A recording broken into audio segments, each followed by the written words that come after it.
अरे नया सब नया एगो शोर भइल बा। अरे नया सब नया एगो शोर भइल बा। लेके बबुआ के मौसी के जोर गइल बा। लेके बबुआ के मौसी के जोर गइल बा। गावे गावे हाला बिजोड़ भइल बा। गावे गावे हाला बिजोड़ भइल बा। लेके बबुआ के मौसी के जोड़ गइल बा। लेके बबुआ के मौसी के जोड़ गइल बा।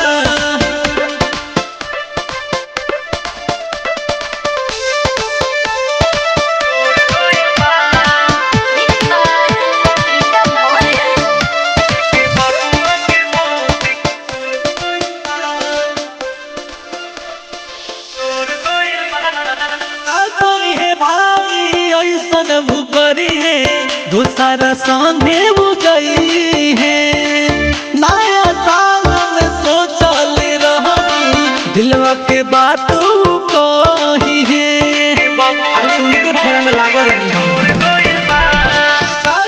है भाई ऐसन वो करी है दूसरा सामने वो गई है। नया साल में सोचल रही दिलवा के बात कही है। दिलवा में जहर हमर घोर गइल बा। दिलवा में जहर हमर घोर गइल बा।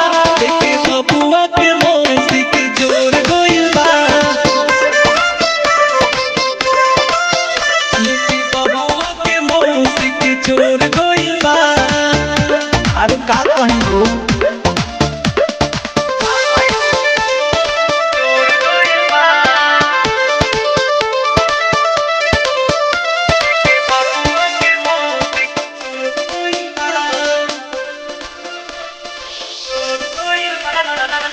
हाँ महीना पूरा गाँव के लड़का रहेला उनका पीछा हो। लड़कन के छोड़ी दा बोलू राजा भी पूरा करत रहे इच्छा हो। हाँ महीना पूरा गाँव के लड़का रहेला उनका पीछा हो।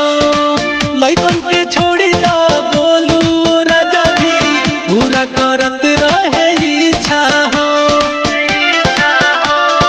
कितना ले बात उनके साथ भइल बा। कितना ले बात उनके साथ भइल बा। देखे बबुआ के मौसी के जोर गइल बा। देखे बबुआ के मौसी के जोर गइल बा।